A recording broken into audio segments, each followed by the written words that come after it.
Well, let's go now to our focus report, which takes us to Germany ahead of this Sunday's polls. And unlike in other European nations, the country's youth isn't exactly calling for change.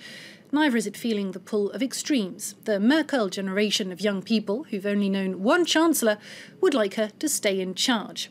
Well over 50% of first-time voters and young adults are expected to vote for Merkel. But why is she so popular among the country's young adults? This report from Berlin by Anne Mailliet, Jessica Saltz and Denis Parchow. This old building in the heart of Berlin is usually a location for fashion shows and trendy events. But for the past few weeks it is the CDU, the Conservative Party, that has taken over this disused department store. At the centre of the exhibition is a gigantic heart, to symbolise the economic health of the country and to help the party's programme appeal to younger people. This is your future, and all of you who are not members of the CDU can become one tonight. A debate is being held this evening with young members of the CDU, sweets included. It's an event for first-time voters. These young people who grew up with Angela Merkel are preparing to vote for the first time. In a world that's increasingly unstable, Angela Merkel is like a landmark, a reliable figure, a level-headed politician who can be counted on. I think Angela Merkel is a good chancellor. I don't think she's really in the right party, but if she wins, I know the next 4 years will be good.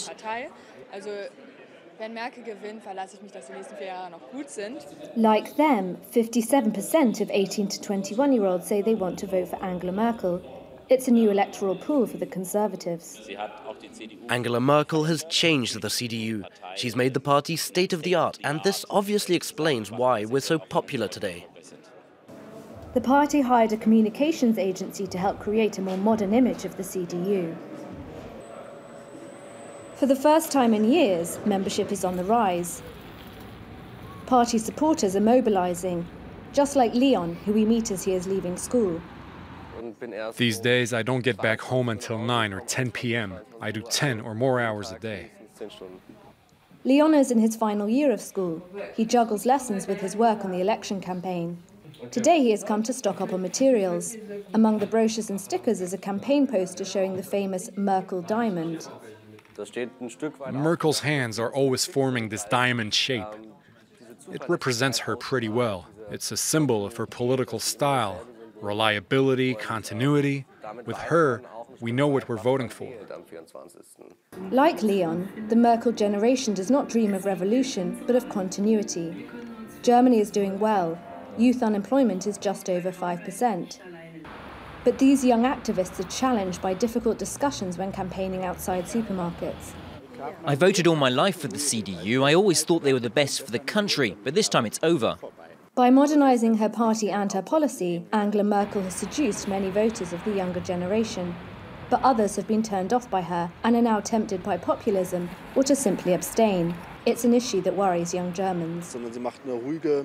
The chancellor remains calm in the face of a rising far-right, and young people like this. I see it when we visit schools. These young people are ready to do anything to prevent populists from taking up too much space in our society. In the run-up to the vote, Leon knows that Merkel will probably be re-elected, but he's not really reassured. We're also fighting so that the populist AfD doesn't grow too strong, so that we can limit the damage, because it is disturbing and sad that such a thing can happen again in Germany. The polls show that the right-wing AfD is set to become the third largest political force in the country. This is unprecedented in post-war Germany, and a real challenge for the Merkel generation. Well, for more on this story, let me turn to our guest who joins us in the studio, Alexis Poulain. Hello, you're a political analyst specialised in European affairs. Now, there's an interesting comment made by one young person in that report. She says that Merkel might not be in the right party. What do you make of that? Well, maybe because right now CDU is seen as an old party and a conservative one, and she had maybe taken some different stance on the migrant, for example, and she has this overall knowledge of what has happened in Europe and in Germany. So she's above all the parties in some point. So I don't know if it's the wrong party. I don't think so. I think so far Merkel really embodies CDU's values and what happened in the success of this party until now. But for the future, that might be very different. What will be the future of CDU after Merkel, after the last mandate? Because I don't think she will run in a few years' time. So that's a question mark, and I don't know who are the people aligned now to take the burden of the future of CDU right now. And do you think that these young people, these young voters, actually identify as conservatives? I don't think so. That's where it's tricky. But I think because of the way the coalition already works and the fact that German politics are very, very centrist in the way it's been done in the past, they don't see themselves as conservative. I think that they see themselves as liberal Democrats, just like we have in France, for example, or all over Europe to some extent. And they are fighting, as they say in the subject, for democracy. Because there is a threat of AfD coming into force and being the third political force in Germany, which is a shock for most of the Germans. And how has the immigration issue played out among younger voters, do you think? I think for younger voters, it was a strength that Merkel was so courageous on the political European scene to be the only EU leaders to take this position and actually push for integration of migrants because there was a need in the German work market and in the German market in general.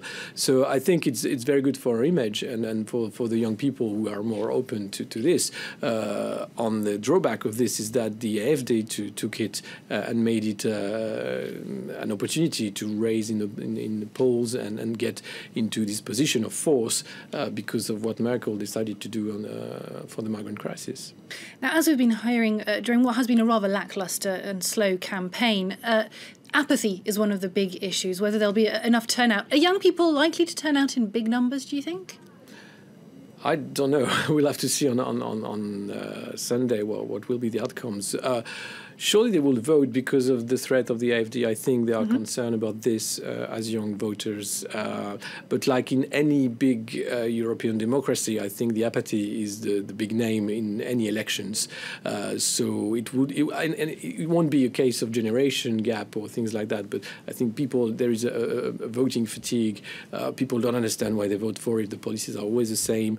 So unless there is a populist threat, like they used to be in France, in the UK, and elsewhere, people don't go to vote, not that much. Now, we've seen how most young voters favour Merkel. Do we know much about the profile of those voting for the extreme right? I think it's more on the outskirts, not so Berlin, but in the neighboring regions, and you'll have a lot of Germans that are scared for the future, of saying we have to defend our identity, and this is something about the threat of what will happen of Germany and of Europe in general. So I think that these people are not pro-European and neither for migrant integration. They do want a strong Germany in a closed world, like any populist that we can see. So I think you will find the same profile, whatever the country, of people being very wary about globalization, about migration, and about the future in general.